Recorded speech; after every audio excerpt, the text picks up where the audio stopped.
Nouvelles technologies, univers numérique et innovation. Voici Une tasse de tech avec Alain McKenna et Pascal Forget. Bonjour tout le monde, bienvenue à un nouvel épisode d'Une tasse de tech, la balado rétro-futuriste pour vous cette semaine. Alain McKenna ici avec Pascal Forget. Salut Pascal. Bonjour Monsieur McKenna, pas de bulletin météo aujourd'hui? On a eu de la neige, on a eu toutes sortes de bouleversements. C'est arrivé tellement vite que je suis pris de court. Je ne sais pas comment vous faire un bulletin qui reflète comment je me sens par rapport aux 30 cm de neige que j'ai supporté cette semaine. C'était quand même quelque chose. Tes émotions météorologiques. Dans cet épisode d'Une tasse de tech, on va parler de la Gaspésie, de Stingray. On va parler du Pixel Drop de novembre. On va parler de Sans fil chez Maxi. Je trouve ça très, très drôle. On va parler de BlackBerry. On va parler du OnePlus 15. On l'a en main. On va l'essayer. On va parler d'aspirateurs robots. Et ça, avec l'arrivée des fêtes, là, les fêtes qui approchent, là, je pense que ça peut être un beau cadeau à s'offrir pour que sa maison, son appartement soit plus propre. On a beaucoup de nouvelles, je trouve, cette semaine qui sont liées à la nostalgie, à la rétrospective. Je vais même parler de la montre Pebble, la montre connectée qui était une des premières du genre. On a plein de beaux contenus qui éveillent en moi des sentiments presque tendres. Au niveau de la technologie. Oh mon Dieu. Mais écoute, sur cette émotion, sur cette vague émotive, on va saluer nos partenaires qui nous permettent de voir toutes ces nouvelles-là regroupées dans un excellent balado. TELUS et Plan Hub. TELUS qui d'ailleurs vient avec packagé dans notre première actualité, parce que quand même ces entreprises-là font des choses. Ainsi que les gens de la Journée GIC, les gens du réseau Action TI, on va en parler parce que la semaine prochaine, prochaine émission, prochain épisode de notre balado Une tasse de tech, on sera à Québec en direct de la GIC, qui était à l'époque la Journée informatique du Québec, mais qui est devenue aujourd'hui une journée plus de réseautage autour du grand monde des technos, et qui aura lieu la semaine prochaine. On va être sur place, on va parler à comme genre 300 personnes en dedans de 20 minutes. On va faire quand même un réseautage express turbo accéléré. Mais on va en sortir avec des clips qu'on va fournir aux gens de la GIC. Donc sur leur site web, vous pourrez voir ce qui se fait, mais on va aussi y parler à l'émission de ce qui aura lieu durant la journée. On parle de 1500 participants, c'est quand même pas rien. Il y a une cinquantaine de conférences et d'ateliers en tout genre. C'est très axé sur l'adoption du numérique et on en a parlé, dans les médias là, dans les derniers jours, on a vu comment les entreprises québécoises peinent à profiter des bénéfices du numérique et se font souvent dépasser par la gauche et par la droite par des entreprises étrangères.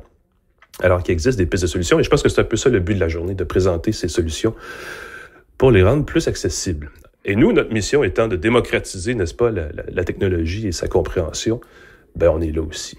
Donc, on les salue d'avance, puis on vous suggère de ne pas rater notre prochain épisode, comme vous n'avez sans doute pas raté nos 10 premières saisons et demie avant cette émission-ci.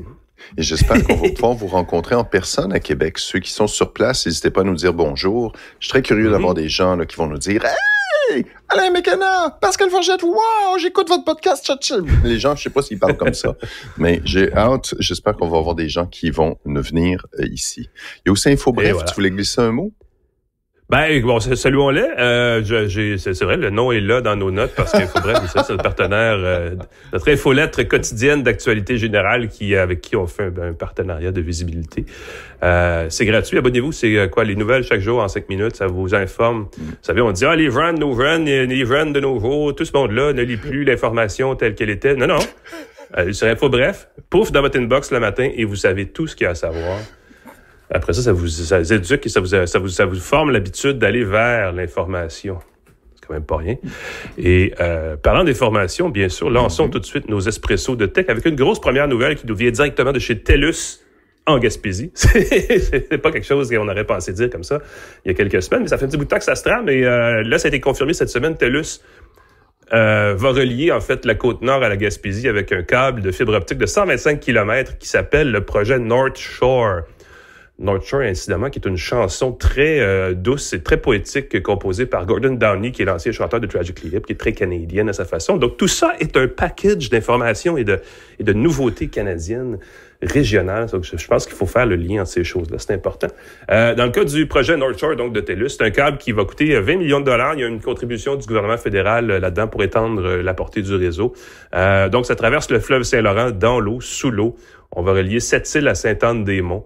c'est une façon d'offrir un accès de sécurité ou de secours ou de sauvegarde, ou en tout cas de dupliquer, dans le fond, une redondance, c'est le mot que je cherchais tout ce temps-là, dans un réseau filaire qui, pour l'instant, passe par la route 138, donc qui borde le fleuve. Et je dirais la même chose du côté de la Gaspésie quand il fait pas beau et que les poteaux de téléphone sont sur le bord de la route 132 ou de la 20, dépendamment où vous êtes dans ce coin-là. Ben, ça se peut qu'il y ait une coupure de signal et c'est ce qu'on voulait éviter. Donc, on va ainsi justement prévenir les pannes. La mise en service va se faire d'ici la fin de l'année. Là, ça prend dérouler 125 km de fil, ça se fait pas en 20 minutes, mais ça prend pas non plus un an. Donc, on va prendre le temps de bien finaliser.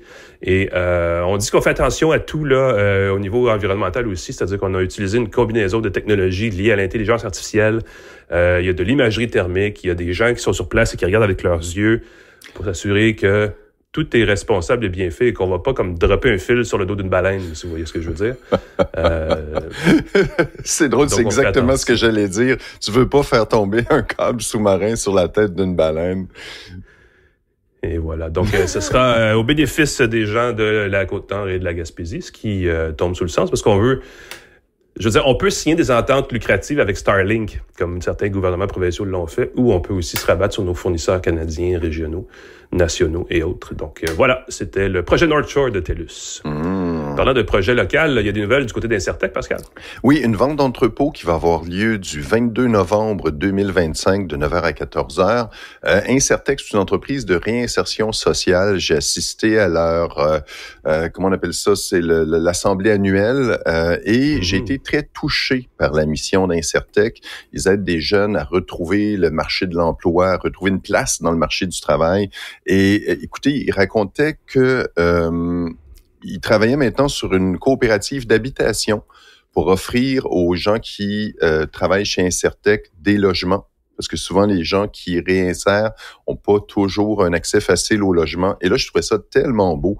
À la vente d'entrepôts Incertec, ce qu'ils font, c'est qu'ils prennent des ordinateurs de parc informatique d'entreprise, des ordinateurs qui sont encore bons, mais pour des raisons commerciales, on veut passer à des modèles plus récents, sont encore bons, on les retape, on les nettoie, on les reconditionne, on met Windows 11 dessus. Ils sont en vente des ordinateurs portables complets à partir de $175 sans taxes. Et ça, c'est vraiment pas cher. Et ce que j'ai trouvé fantastique cette année, ils ont des petits ordinateurs complets. Tu sais, des ordinateurs compacts avec 16 gigs de mémoire vive, $200. Sérieusement, j'ai le goût de faire la file juste pour en avoir un. On dit d'arriver tôt. Il semble que ça fait la file, là, des fois jusqu'au coin de la rue.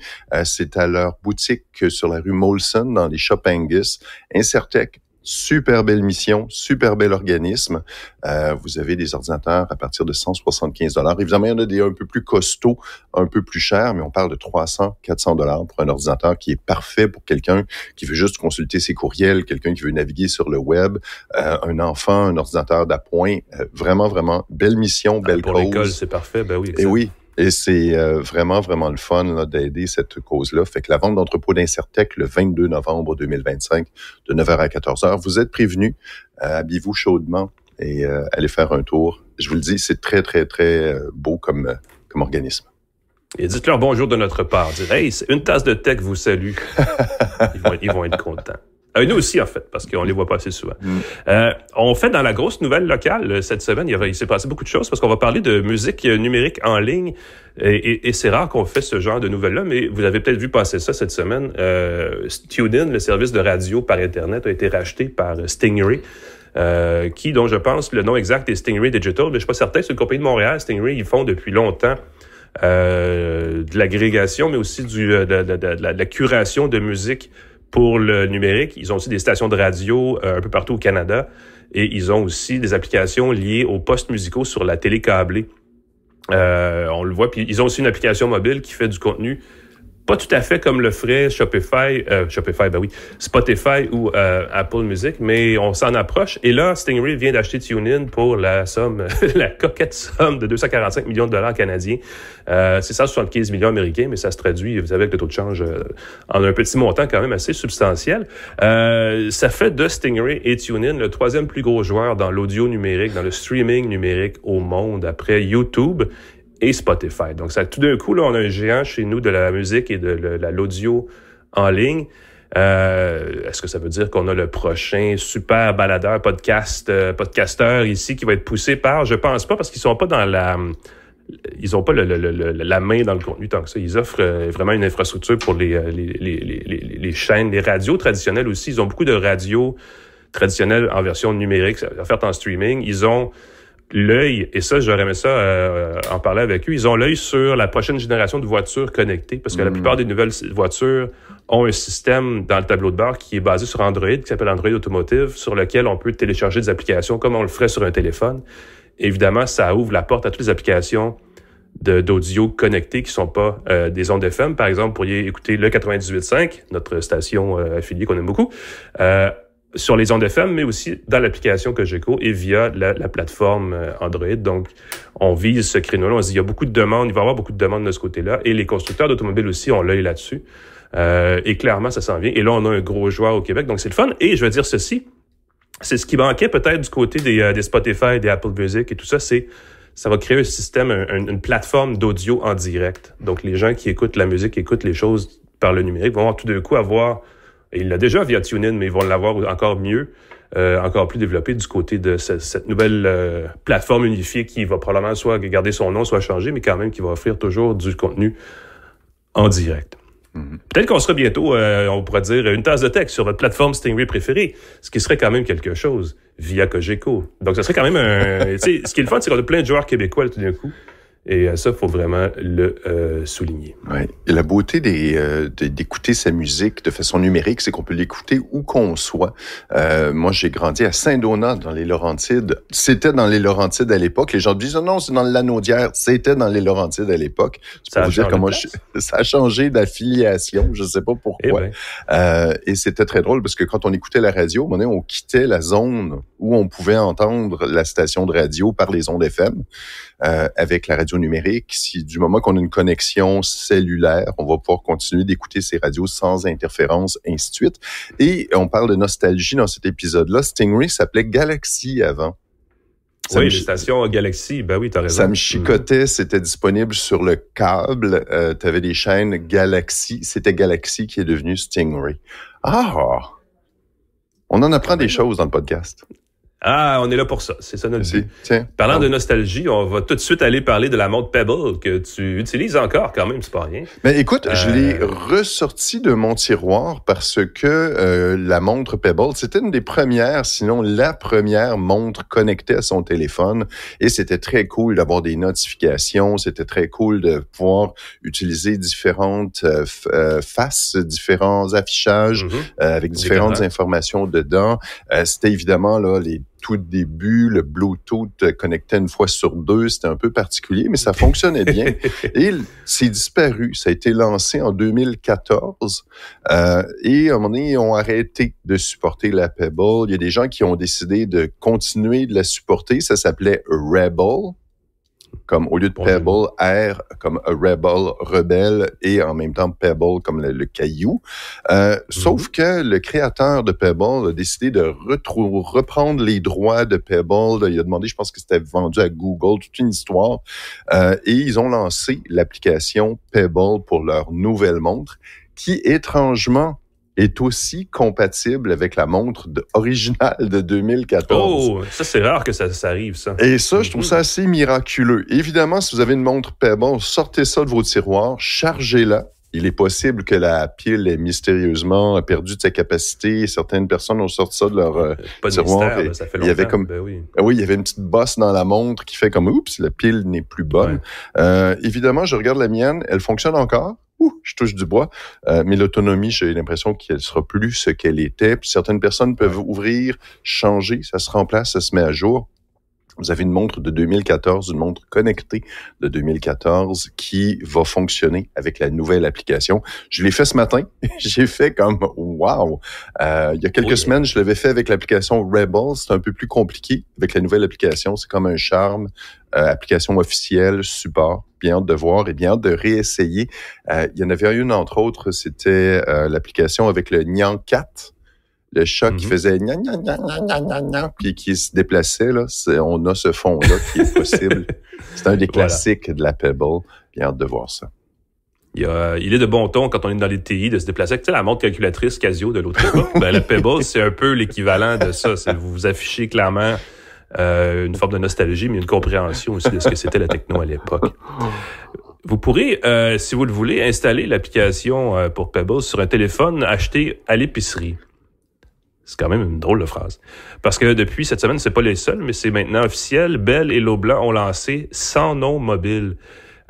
C'est une nouvelle, c'est un nouveau service de téléphonie cellulaire qui s'achète littéralement chez Maxi au Québec. Donc, dans les 170 magasins épicerie Maxi du Québec. Les Maxi, c'est l'enseigne qui a essentiellement fait disparaître Provigo là, dans la dernière année et demie à peu près.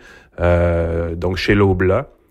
Ça cible, on parle de forfait prépayé, là, sans vérification de carte de crédit, sans contrat à terme, vraiment un service extrêmement simple qui cible évidemment des consommateurs qui ne veulent pas le gros service complet avec toute la patente, mais qui veulent un téléphone qui peut servir à l'occasion et qui peut dépanner. Mais on a quand même des forfaits qui varient de 20 à 60 $ et qui offrent des données mobiles. De base, on parle de 2 gigaoctets sur les réseaux LTE, les réseaux 4G, donc c'est vraiment un service de base. On peut rehausser avec un forfait sur les réseaux 5G à 40 $ et à 60 $ par mois où on a 10 et 30 gigaoctets de données. Détail intéressant, ça inclut les appels et les textos illimités au Canada et aux États-Unis d'office. Donc là, c'est une nouvelle frontière qu'on vient de franchir clairement. Ça semble beau et magique comme ça. Évidemment, ça opère sur le réseau de Bell et il faut aussi s'acheter une carte SIM. Donc, on ne saura pas les petits détails, mais il y a quand même des petits détails. La carte SIM coûte 10 $, mais une fois qu'on l'a, la mensualité, évidemment, ne varie pas. On promet un service où on ne se cassera pas la tête. Donc, les gens qui veulent quelque chose de très basique là, dans le sans-fil, ils ont une nouvelle offre. C'est drôle parce que Sans nom, c'est la fameuse marque qui n'est pas une marque chez Maxi, chez Loblaw, de produits, je veux dire, très bon marché. Donc, on essaie quelque chose. En ce moment, les enseignes moins chères, souvent, c'est Fizz qui appartient à Vidéotron, c'est Koodo chez TELUS, qui sont très agressifs. Et là, Bell avait déjà Virgin, je pense. Et là, on lance une nouvelle gamme qui est encore plus abordable. Je vais féliciter l'effort de vouloir offrir du sans-fil moins cher, parce que c'est souvent le contraire qu'on fait. On s'est toujours plaint qu'on payait toujours plus cher, et là, au moins, on pousse dans une autre direction. Donc, écoute, s'il peut y avoir les mêmes choses chez Métro et chez IGA, je veux dire, pourquoi pas, n'est-ce pas? Ça rend l'accès au sans-fil là, pas mal plus abordable. Oui, et je suis surpris qu'il y ait 2 gigaoctets de données inclus dans le forfait à 20 $, parce que souvent les forfaits d'entrée de gamme n'ont pas de données. Alors les gens prennent ça et se font avoir parce qu'ils désactivent pas les données de leur mobile, de leur téléphone. Ils paient très cher pour les mégaoctets, là, les données à la pièce. Dans ce cas-ci, le forfait 5G me semble assez conventionnel, mais l'idée d'offrir des données plus lentes, parfaites pour prendre ses courriels, par exemple, de façon mobile ou consulter des cartes sur le web. Si tu navigues pas sur le web ou tu télécharges pas des vidéos YouTube, t'es assez correct avec ça. Et écoute, si c'est illimité au Canada et aux États-Unis, j'ai presque le goût de m'en prendre une juste pour aller au CES, pour aller en voyage. Tu prends une puce, c'est 20 $. Voilà, mets ça dans ton téléphone, tu as un vrai numéro de téléphone, tu peux recevoir des textos. Pour ceux qui, tous les snowbirds, je pense que ça va leur parler beaucoup, d'avoir ça dans un téléphone d'appoint, par exemple. Mais ça ne sera pas un Pixel 9 Pro, par contre. Je dis 9, mais ça peut être plus que ça. Non, petite nouvelle amusante voilà. qui soulève plein de questions. Dans son Pixel Drop de novembre, Google offre la détection vocale des arnaques téléphoniques au Canada, en français. J'ai vérifié dans les petits caractères, c'était pas clair. Ça s'est déployé en ce moment, fait que ça se peut que ce soit pas immédiatement accessible. Ce que je comprends, c'est que la fonction utilise l'intelligence artificielle pour détecter les conversations que vous avez. Ils vont détecter les modèles utilisés par les fraudeurs. Évidemment, on indique bien que c'est pas infaillible, parce que les fraudeurs vont toujours changer leur discours et tout. Il va falloir avoir un Pixel 9 et plus pour avoir cette option-là et être confortable avec l'idée qu'une intelligence artificielle écoute tes appels. Est-ce que c'est sûr que... Ouais, c'est peut-être l'intelligence locale. Encore une fois, il va falloir lire les petits caractères. Mais j'imagine voir la notification qui dit « Attention, monsieur, attention, madame c'est peut-être un fraudeur qui vous parle. » J'avoue que j'aime beaucoup cette option-là. Et dans le Pixel Drop, une option qui m'a fait beaucoup rire, une option pour enlever les lunettes de soleil dans les photos qu'on prend. Est-ce que je pourrais enfin avoir les yeux bleus? Et c'est ça sur mes photos? Je suis tellement inquiet de cette fonction-là parce que, écoute, on te crée des yeux. Déjà qu'il y a des fonctions qui permettaient d'ouvrir les yeux, qui permettaient de donner des gens avec des yeux de toutes sortes de couleurs ou de toutes sortes mais ça doit être basé sur des photos de nous prises précédemment, je touche du bois que c'est ça, mais certainement fait attention à ça. Si t'as une photo de groupe, puis il y a quelqu'un qui a des lunettes de soleil, tu dis « Oh, je veux voir ses yeux », on espère qu'ils vont utiliser. Puis là, encore une fois, c'est fascinant de voir que l'intelligence artificielle analyse les photos précédentes. Comme tu le dis, j'assume que c'est ça. Google Photos est en cloud, ils peuvent faire ce qu'ils veulent. Ils ont dans les conditions d'utilisation que personne ne lit, c'est écrit spécifiquement. Je vais dire ceci à propos des appels frauduleux. Les entreprises légitimes qui font des appels légitimes de but, tu sais, comme de nulle part, là, des cold calls, comme on appelle, là, ouvrent grand la porte, grande, en tout cas, la porte est grande ouverte à cause de ça, parce que j'ai reçu cette semaine un appel des gens de bureau en gros, inattendu, non voulu. J'étais pas au courant de rien parce qu'ils voulaient m'offrir un spécial sur l'achat sur leur site par mon compte entreprise. Ce qui sont plein de choses que j'ai jamais fait. J'ai pas un compte entreprise, je ne fais pas d'achat sur bureauengros.com, toute la chaîne, mais la madame elle m'appelle et elle commence à me débiter des informations comme si c'était un appel frauduleux. Ce qui finalement n'était pas le cas. C'est un appel légitime, mais je veux dire, si elle avait voulu imiter un pirate ou un fraudeur, elle n'aurait pas pu mieux faire, la madame. Fait peut-être un petit signal aux gens qui travaillent en entreprise. Si vous faites des cold calls, des appels là, de nulle part pour des... rendez ça humain, rendez ça vivant, rendez ça d'une façon que les gens savent que c'est pas une arnaque pour que les arnaques soient plus faciles à détecter. Je vais juste dire ceci. Puis encore, même si c'est familier et accueillant, ce que je comprends des arnaques, les fraudeurs, souvent tu as des messages qui apparaissent, attention, votre ordinateur est infecté d'un virus, il y a un numéro à appeler. Il paraît que les gens sont super amicaux au bout du fil, là. Et ça parle, ah oui, madame, pauvre vous, monsieur, pauvre vous, vous avez un virus. Ils sont meilleurs que les agents de service à la clientèle. Ils peuvent être meilleurs. J'ai eu une très mauvaise, je nommerai pas l'entreprise, mais c'est une des grandes entreprises québécoises. J'ai eu une super mauvaise expérience de service téléphonique. Et je me dis, en 2025, c'est encore possible d'avoir un agent qui est bourru, qui n'annonce pas qui il est, qui a pas l'air de trop savoir qui t'es, qui te redemande de taper toutes tes informations de ton compte. J'ai dit, écoutez, là, je suis en ligne avec vous, je vous ai donné mon NIP, je vous ai donné le code d'authentification. C'est pas le mot de passe, là, mais parfois il y a un NIP qui t'identifie comme client. Je suis connecté sur le compte. Et vous me demandez d'entrer mon adresse, vous me demandez, voyons là, c'est pas sécuritaire pour 2 cents. Je suis un peu déçu. Voilà. Retombons dans la nostalgie et parlons un peu du bon vieux BlackBerry. Oui. Quand on parle du BlackBerry, c'est un peu comme la montre Pebble. On s'adresse à des gens qui ont, la nostalgie de l'époque. Donc, on comprend que c'est pas tout le monde que ça intéresse. Mais dans ce cas-ci, si vous êtes un peu bidouilleur, ça peut être intéressant parce que on veut... en fait, c'est un développeur qui a créé un système qui s'appelle Marathon OS qui veut ramener sur les téléphones Android le meilleur des fonctions d'ergonomie du BlackBerry. Il y en avait des bonnes. Oui. Le BlackBerry a connu le sort qu'il a connu pour plein de raisons, mais pas parce qu'il ne fonctionnait pas bien au niveau de la façon dont on utilisait son interface. Et là, ce que le développeur a créé, c'est un truc qui s'appelle Marathon OS, qui est une plateforme mobile basée sur Linux, donc c'est pas nécessairement Android. On parle d'un projet qui s'appelle Postmarket OS, qui est conçu pour fonctionner quand même sur les téléphones Android, et ça fonctionne déjà sur... en fait, on l'a essayé, le développeur l'a essayé sur un OnePlus 6, donc un téléphone OnePlus il y a quelques années, donc qui n'est pas nécessairement le plus performant, et ça roule plutôt bien, donc on imagine que ça pourrait fonctionner sur d'autres téléphones Android éventuellement. C'est un système qui vise à recréer les fonctionnalités phares de BlackBerry 10, le système qui était peut-être la meilleure version du système des téléphones canadiens, je devrais dire comme ça, de Research in Motion à l'époque. La navigation par geste, donc avec l'espèce de peek and, je sais plus c'est quoi l'autre P, là, mais c'était peek et quelque chose où on peut aller chercher des notifications. Le hub BlackBerry, qui je comprends pas qu'il n'ait pas inspiré d'autres applications du genre où les courriels, les messages, les textos, les notifications étaient tout regroupés dans un seul feed, un seul flux de... C'était tellement magique que j'aimerais ça le retrouver moi-même dans mon téléphone. Écoute, il y a une application qui fait ça, sauf que tu dois donner tes permissions à l'application de consulter tes messages privés. Et j'en ai parlé, j'ai trouvé ça merveilleux, mais il fallait s'authentifier constamment. Et évidemment, chacune des applications disait « Hey, risque de sécurité, tu me demandes de passer par une tierce partie. » C'est ça le problème. Et donc... il y a aussi je savais pas que ça avait un nom, ça, les Active Frames. Vous savez, c'est quand on ouvrait une application puis qu'elle devenait de coup ouverte, mais quand même dans l'écran d'accueil, en version petite fenêtre. C'est pas super loin de ce que Apple, Android le fait aussi, là, mais quand on a des applications toutes ouvertes côte à côte, mais c'était mieux intégré peut-être dans BlackBerry 10. Oui. Moi, ce que je m'ennuie le plus du BlackBerry, c'est le texte prédictif au-dessus de chaque touche. Je sais pas si tu te souviens, quand j'ai vu ça, j'ai fait « Oh là là, c'est merveilleux ».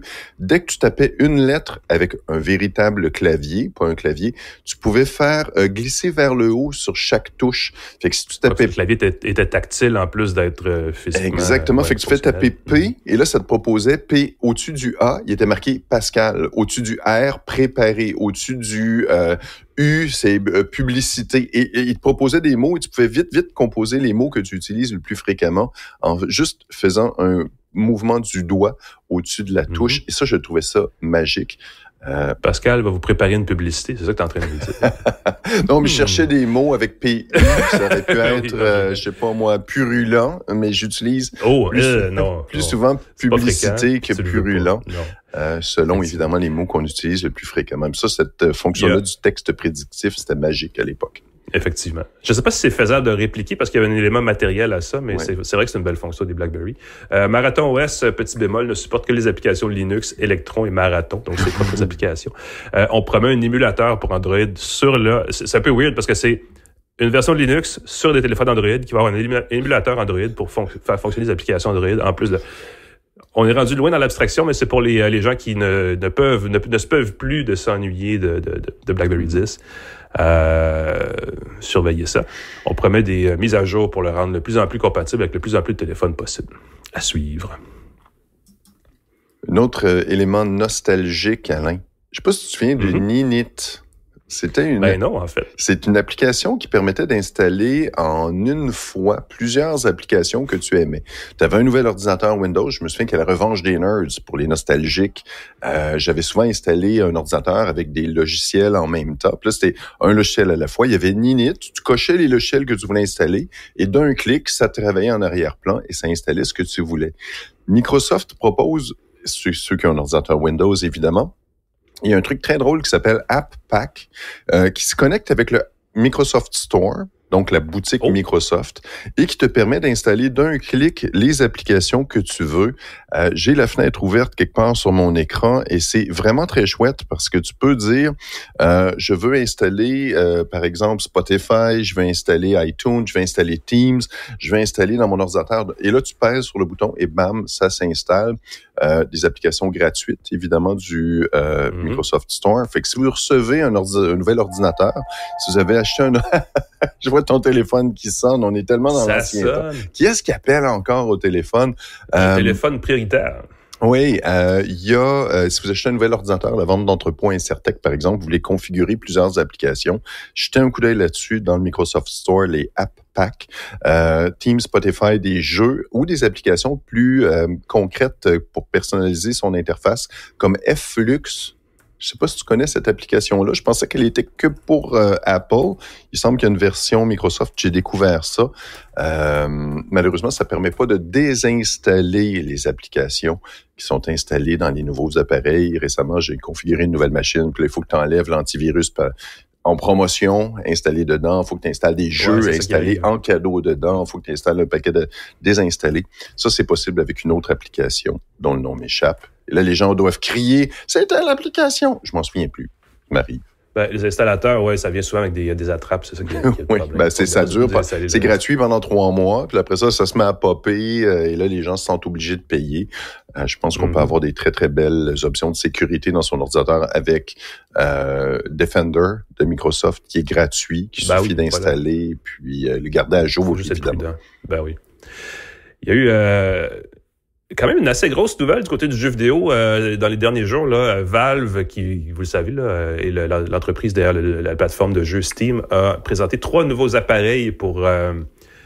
parce qu'on n'a pas assez de jeux vidéo partout, là, pour rendre le jeu vidéo encore plus accessible. Mais le jeu sur PC spécifiquement, on a dévoilé, en fait, une nouvelle manette, un Steam Controller, qui est inspiré de la Steam Deck, mais c'est justement, on veut surfer sur la popularité de la Steam Deck pour aller au-delà de juste le jeu sur PC.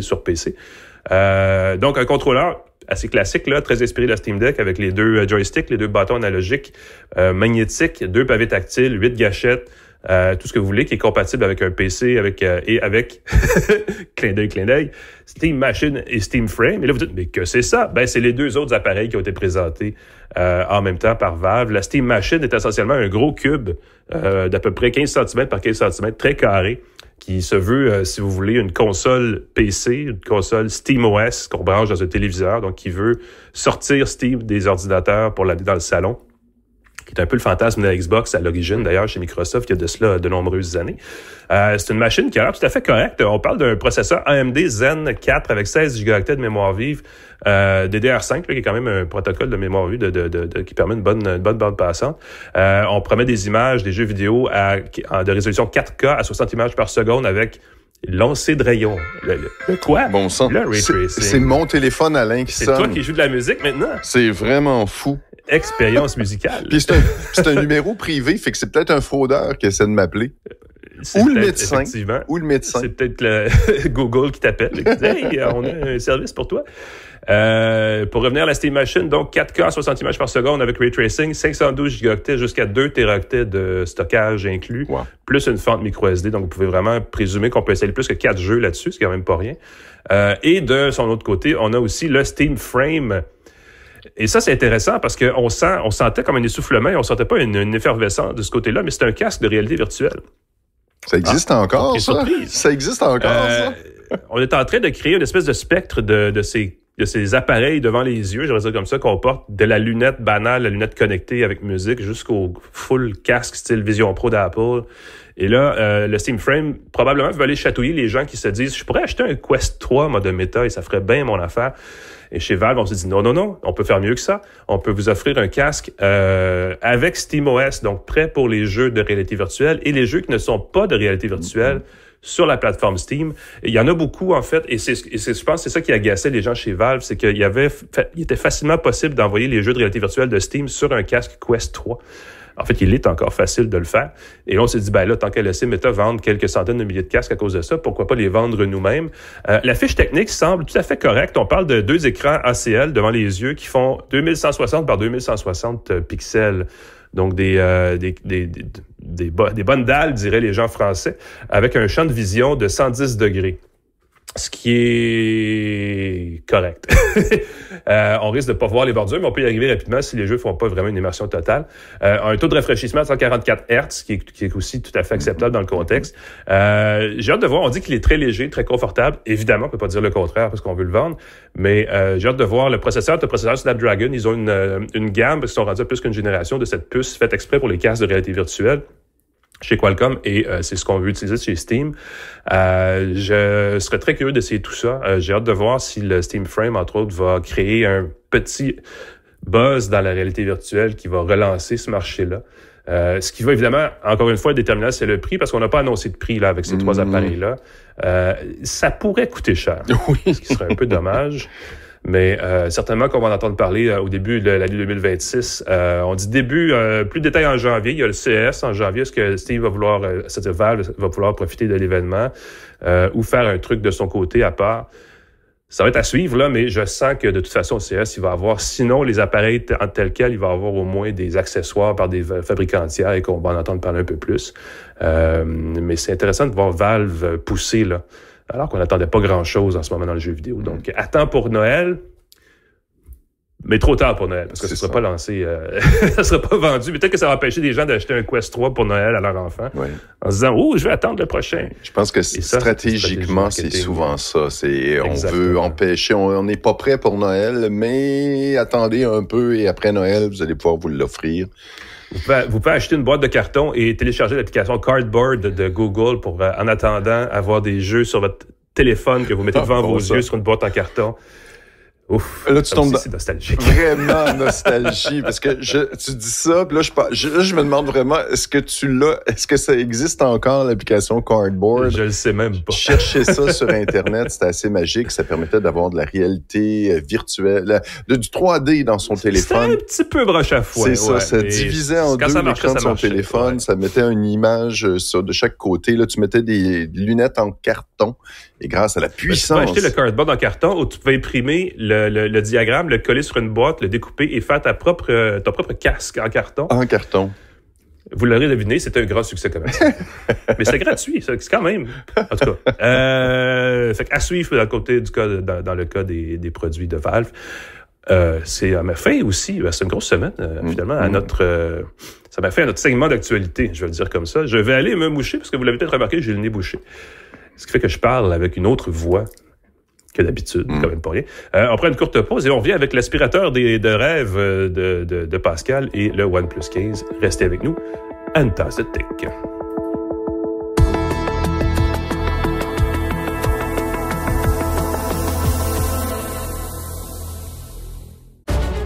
Pour une mise à jour sur l'actualité qui bouge d'heure en heure. Pour tout savoir sur ce qui se passe ici ou ailleurs. Abonnez-vous au balado Les Actualités Cogeco Nouvelles. Écoutez-nous partout, en tout temps. Sur votre application Cogeco Média. De retour à Une tasse de tech avec Alain Mekena et Pascal Forget. Bienvenue à Une tasse de tech. On va passer l'aspirateur avec Pascal dans ce premier segment de nos gadgets de la semaine avant qu'on vous parle du OnePlus 15 qui, je me rends compte, s'agence avec mon chandail. Donc, je pourrais vous faire une chronique mode en plus. Commençons par l'électroménager et on finira avec la chronique mode. Écoute, les aspirateurs robots, on dirait qu'il fait en cuir. Écoute, c'est magnifique. C'est un espèce de capot qu'on peut enlever qui montre tous les filtres. Le fonctionnement ici, c'est l'aspirateur que j'ai ici. Je vais tout de suite le mentionner. C'est la Dream. Donc, Dream comme un rêve en anglais, avec un E au bout. La X50. C'est un modèle d'aspirateur robot haut de gamme, Alain. Je le dis tout de suite. Vu le prix, ça a l'air, c'est pas donné, là. À partir de 1 700 $. Il y a des promotions en ce moment. Profitez-en avec le Black Friday. Mais j'avoue que j'ai été assez impressionné. Ça fait des années là, que j'utilise les aspirateurs Roomba de iRobot. Il y a des aspirateurs iRobot à partir maintenant de 400 quelques $ qui sont, encore une fois, une génération, là, c'est complètement, par rapport au premier modèle, des modèles beaucoup plus performants, beaucoup plus efficaces, beaucoup plus faciles à entretenir. Les deux questions, c'est est-ce qu'il a un petit bras pour ramasser le bas qui traîne et est-ce qu'il peut éviter de passer le caca de ton chat ou de ton chien? Deux choses extraordinaires. Le modèle Dream E, Dreamy, peut-être qu'il prononce en anglais, X50, est silencieux. Il aspire et il lave. Et ça, c'est quelque chose qui est assez fantastique. Non seulement il va passer l'aspirateur chez toi, mais en plus, il y a 2 petites brossettes qui tournent. Et c'est super astucieux parce que ça met une petite solution nettoyante diluée dans de l'eau. Ça scanne en 3D les pièces. Donc, quand tu te promènes, écoute, j'ai regardé là, après le premier cycle de nettoyage, tu as vraiment un plan de mon appartement en 3D assez impeccable. Oui, non seulement l'aspirateur évite maintenant les obstacles, il détecte maintenant les animaux. Tu peux indiquer, il va détecter que tu as des animaux, tu lui dis que tu as des animaux, il va faire attention quand il y a des animaux pour les éviter et les apprivoiser. Le petit bras, il n'y a pas de petit bras. C'est pas le modèle avec le petit bras qui ramasse les chaussettes. Gadget, le petit bras. Exactement. Ouais. Mais, et ça, j'ai été vraiment émerveillé de le voir à l'œuvre. La petite brossette se déploie pour aller chercher les coins. Souvent, les disent, les aspirateurs robots, ça va pas dans les coins. Je pense que les gens, en général, vont pas dans les coins. L'aspirateur robot, maintenant, avec le petit bras, va aller chercher avec la brossette les endroits plus difficiles d'accès.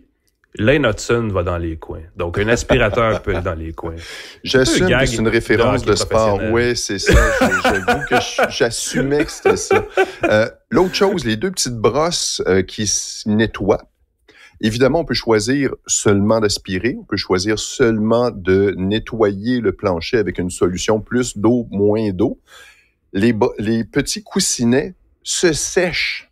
Et ça, j'ai trouvé ça grandiose parce qu'un des trucs qui est problématique avec les premiers aspirateurs robots, ça demandait, je trouvais, beaucoup d'entretien pour que ça fonctionne bien longtemps. Il fallait enlever les poils dans les brosses, il fallait vider le bac régulièrement. Dans ce cas-ci, les coussinets, pour pas que ça sente mauvais, pour pas que ça moisisse, se sèchent. Fait qu'une fois que tu as passé ton aspirateur, tu entends une espèce de bruit de ventilateur, ça fait comme et les coussinets sont séchés.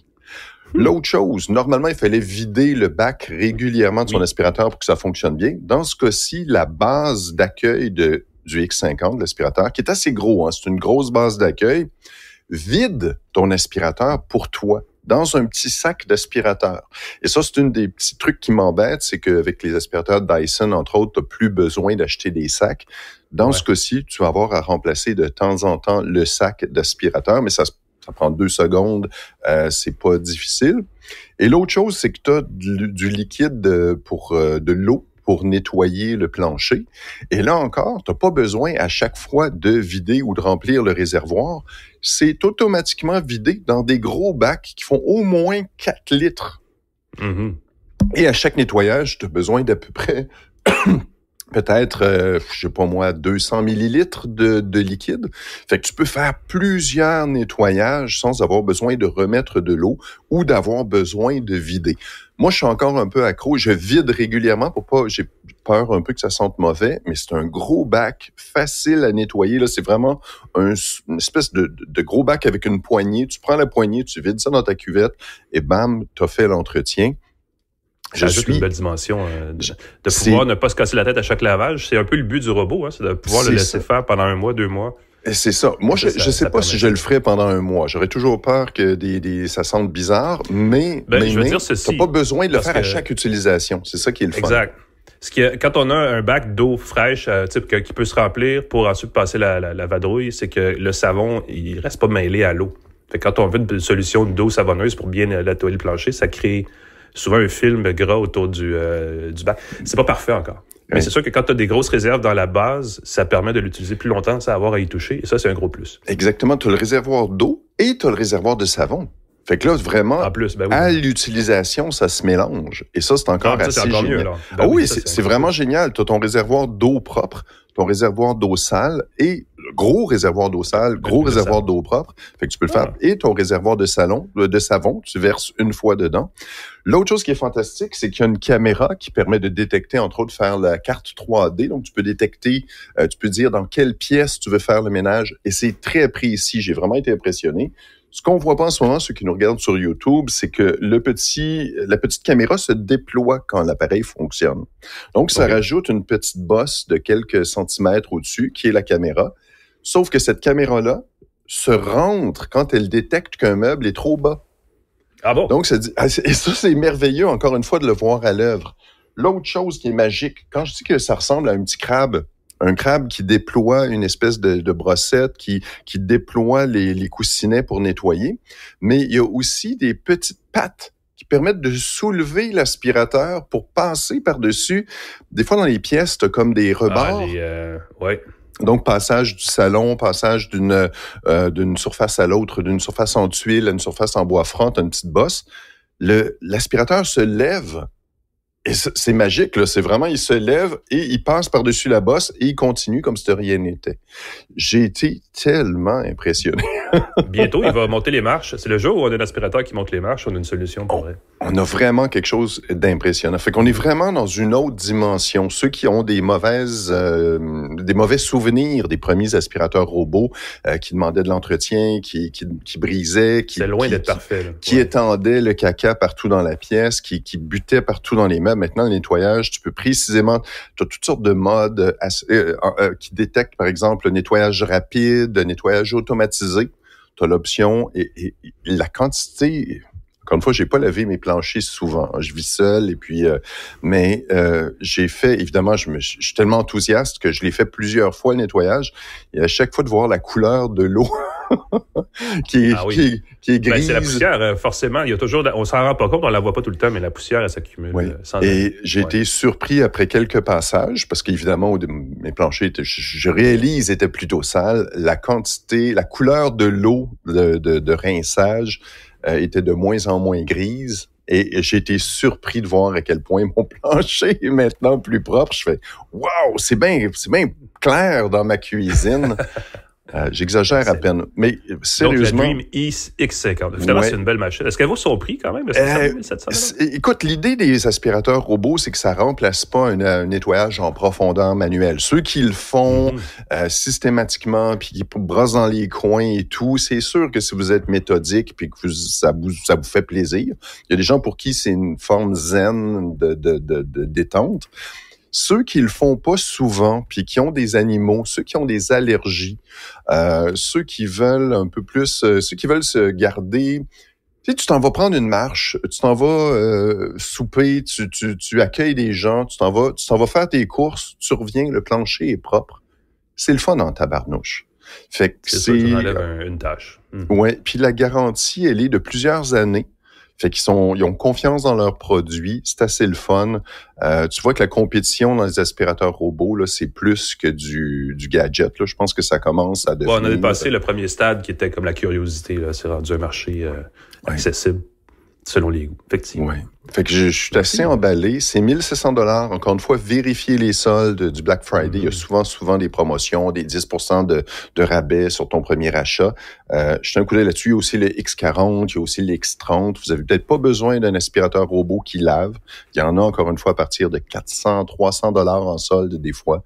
Jetez un coup d'œil. Puis, il y a toujours les Roomba. iRobot va pas très bien en ce moment. Je suis pas certain que les aspirateurs Roomba vont survivre, mais vous allez peut-être justement tomber sur des soldes, sur d'excellentes machines qui vont vous durer quelques années, si jamais vous allez être aventureux. Merci Pascal. On va passer de la mobilité aspirationnelle à la mobilité tout court. Je sais pas comment dire ça. C'est cette semaine qu'on a vu l'arrivée au Canada du OnePlus 15, téléphone qui est offert en 3 couleurs. J'ai la version beige, d'avoir un nom plus exotique. C'est pas mauve. J'ai installé, et ça fait partie des compromis faits pour le rendre un petit peu moins cher.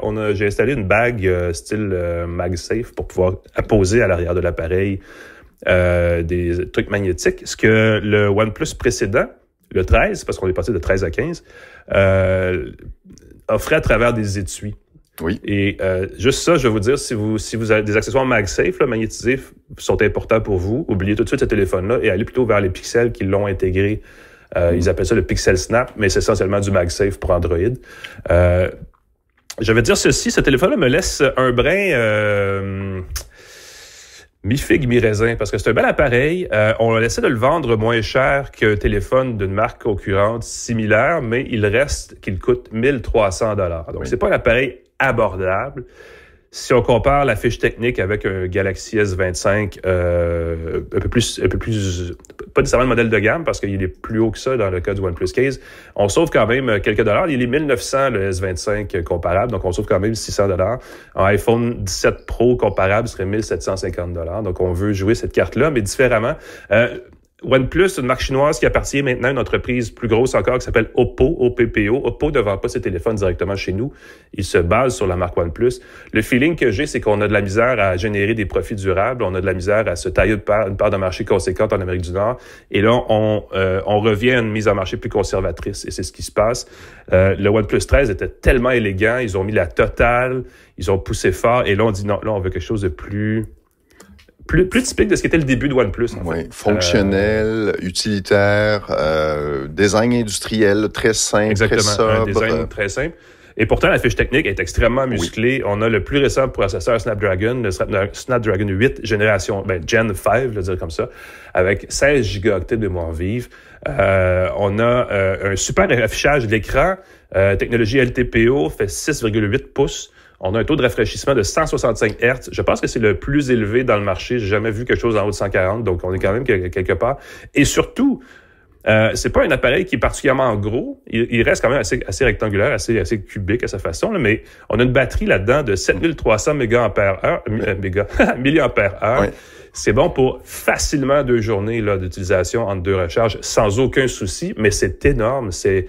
Écoute, la plupart sont en bas de 6000 et là, on va à 7300. On triche un peu, là. Il y a une solution typique là, chez OnePlus qu'on utilise, mais quand même, je pense qu'on veut aller chercher une clientèle qui veut un téléphone haut de gamme qui va durer longtemps, entre 2 recharges. On réintroduit la recharge rapide à 120 watts aussi par un câble qui est inclus dans la boîte, ce qui est quand même assez important. Donc, tout ça fait un téléphone qui a une fiche technique assez séduisante, qui n'a pas le design. J'avais beaucoup aimé le design du précédent parce qu'il y avait un endos style simili-cuir qui le rendait très chic et très élégant. Là, on est allé vraiment du côté plus utilitaire, quasi militaire en fait, dans son approche, mais c'est quand même un téléphone fonctionnel. C'est la plus récente version d'Android. On a sur Android l'interface Oxygen OS que vous connaissez bien si vous avez déjà vu un téléphone OnePlus. On est à la version 16. Là, on a un OnePlus 15 avec Oxygen OS 16. Ça peut devenir mêlant vite. mais c'est la même machine avec le même truc. Et là, on a simplifié aussi l'interface logicielle. On a enlevé tous les logiciels, toutes les applications inutiles qu'on chargeait dans le passé. Ça fait du bien. On a aussi, et ça c'est un peu banal, mais moi je trouve ça le fun quand je peux mettre plus que 3 applications de large dans un écran d'accueil. Et là, on a justement rétréci l'affichage pour permettre d'avoir plus d'applications rapides dès l'écran d'accueil. Donc, plus propre, plus rapide, moins de logiciels. C'est quoi bloatware en français? C'est des logiciels gonflables? Oui, écoute, là, tu m'en poses. Écoute, je cherche discrètement sur Google. C'est quoi bloatware? Bon, bref. Et tout ça est excellent. Et là où on est allé couper un peu les coirons, on a laissé tomber l'alliance avec Hasselblad pour la caméra. Donc, on revient à une caméra qui n'a pas de nom. Je pense que c'est normal. Là. Je pense pas que c'était nécessaire de garder ça nécessairement, mais on a un capteur Sony de 50 mégapixels comme à peu près tout le monde dans le marché a ces jours-ci. On a un téléobjectif de 3,5x qui peut être étiré en qualité optique à 7x. On joue sur les mots, mais à ce stade-ci, tout le monde joue sur les mots. Donc, je vais vous le dire, c'est un bon zoom à 3x, à 3 fois et demi, mais c'est pas beaucoup. Et là, il faut évidemment tricher en faisant un 7x amélioré ensuite par des retouches numériques et ça peut agacer les puristes de la photo et ça m'agace moi. Je suis pas nécessairement un puriste, mais j'aimerais ça avoir un vrai appareil optique dans mon téléphone qui va jusqu'à, mettons, 10x puis je serais déjà très content, mais là, on sera pas là. On dirait qu'on fait un pas en arrière pour éventuellement faire un pas vers l'avant parce que pour l'instant, on entend beaucoup la rumeur d'un éventuel téléobjectif ajustable, donc à focale variable qui pourrait arriver dans les téléphones, mais là, pour l'instant, on n'est pas rendu là. On a un grand angle qui est quand même correct. Les photos sont belles. Les photos des conditions de lumière basse, de faible luminosité sont correctes. Mais là-dessus, les pixels chez Google volent complètement la vedette. Là, ils font tellement bien. Et même l'iPhone fait mieux en fait que le OnePlus. Donc, si ce que ça vous prend, vous, c'est une caméra avec des fonctions téléphoniques, le OnePlus, c'est pas pour vous. Mais si vous cherchez un téléphone qui a clairement de la puissance pour tous les jours avec le processeur, qui a un affichage pour du jeu vidéo mobile, oui. Vous avez une belle machine là et vous avez aussi 2 jours d'autonomie. Donc, c'est quand même pas mal. Mais dans le marché des téléphones Android, il y a Samsung qui domine outrageusement. Il y a Google qui pousse de plus en plus fort. Et là, on sent que OnePlus se cherche un peu. Donc, c'est un peu dommage, mais ça enlève rien au téléphone, je veux dire comme ça. Oui. Positionnement pour la performance, la rapidité, on met de l'avant un coprocesseur pour le Wi-Fi qui serait 50% plus performant, la réactivité de l'écran avec un scan très, très, très rapide. On a intégré des composants pour jouer aussi plus efficacement et plus longtemps. Là, on a fait ça. Aussi le refroidissement avec du refroidissement liquide avec, écoute, des millimètres de chambre de vaporisation. C'est vraiment là-dessus qu'on met l'accent. Mais il est plus discret visuellement et la caméra est correcte, elle est super correcte, mais elle n'est pas au niveau des appareils les plus haut de gamme. Ouais, je me permets de dire c'est ça, parce que beaucoup de gens qui disent la caméra est mauvaise. Et je dirais pas qu'elle est mauvaise, c'est simplement que si on cherche le top de la photo, c'est certain qu'on va peut-être vouloir aller vers d'autres appareils, comme tu l'as dit. Elle est pas mauvaise. Ça, c'est important de le dire. J'ai pris des photos hier dans un concert et j'étais surpris. Clic. Et j'étais comme, OK, tous les visages sont nets, tout est beau. C'est sûr que si on regarde avec une loupe, on va peut-être pas avoir les photos qu'on aurait pu avoir avec un iPhone ou un téléphone Samsung. Les modèles de haut de gamme, parce que les modèles moins haut de gamme de Samsung ont des appareils plus conventionnels aussi. Mais le traitement de l'image est très correct. Tu disais qu'il n'y avait pas de nom, mais ils ont nommé ça le Detail Max Engine. Faut le mentionner. Ah oui, c'est ça. Ben oui. Il n'y a pas de marque oui, c'est ça. Il n'y a plus de Hasselblad, mais c'est Detail Max Engine. Voilà. Donc, ils mettent, c'est leur système maison de traitement numérique des photos. On va voir ce que ça donne. Yes. Le OnePlus 15, en un mot. Un peu cher pour un téléphone qui est moins cher que d'autres. C'est bizarre à dire. Mais, ou peut-être qu'on est juste habitué d'avoir tellement des fiches techniques incroyables que ça devient un peu blasant. Mais considérez-le si vous voulez un téléphone Android haut de gamme et que vous ne faites pas nécessairement de la photo professionnelle. Oui. Mais l'analogie que j'ai utilisée à quelques reprises avec les téléphones OnePlus, c'est que tu as les grandes marques de voitures, tu as, je sais pas moi, Tesla, Honda et compagnie. On dirait que OnePlus, c'est plus comme une petite voiture un peu exotique. C'est comme avoir un véhicule, là, pas... encore une fois, tu connais mieux un véhicule que moi, là, mais si tu t'achètes une... je sais pas une Ferrari, mais un un véhicule... Ça peut être une Lexus, mettons, un truc de Lexus, genre, c'est opposition ça. à des véhicules de marque plus native comme Mercedes. Et c'est ça, quelque chose où je pensais à MG, une marque un peu exotique qui donne de la performance, mais que tu vas avoir des compromis au niveau de l'usage de tous les jours, disons. Mais pour quelqu'un qui veut gamer, je pense que c'est une super bonne option. Je pense qu'ils misent là-dessus beaucoup. Performance, rafraîchissement et tout. Moi, je pense que les gamers sur mobile magasinent beaucoup leur téléphone. Donc, c'est peut-être... mais la fiche technique est tout à fait correcte, ça l'a dit, effectivement. Et voilà. Voilà. C'est la fin, Pascal. Et, écoute, on va remercier nos partenaires TELUS et Plan Hub, Cogeco Média pour la mise en onde qui nous diffuse partout où vous pouvez écouter un podcast. Abonnez-vous, mettez une note, dites que vous aimez le podcast Une tasse de tech, on travaille fort. La semaine prochaine, Alain, on se voit à Québec. Oui, on s'en va à Québec pour la GIC. La GIC. Oubliez pas la vente d'entrepôts d'Incertec. Alain, on peut te lire dans la presse, entre autres. Il y a aussi une balado de voiture que tu fais. Ça tient la route. On est le dimanche matin au 98.5. Et voilà. Et pascalforgette.com pour me lire. J'ai mis mes notes et mes commentaires sur le OnePlus 15, si jamais vous en avez envie. Et je mets aussi un résumé des nouvelles dont je parle dans le podcast. Jetez un coup d'œil là-dessus. N'hésitez pas. Ça me fait plaisir de vous lire si vous m'écrivez. Parfait. Merci Pascal. Merci à tout le monde de nous avoir écoutés. Revenez-nous la semaine prochaine en direct de Québec pour une autre tasse de tech. Salut tout le monde.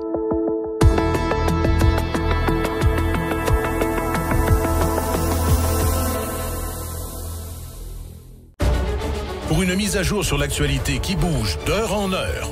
Pour tout savoir sur ce qui se passe ici ou ailleurs.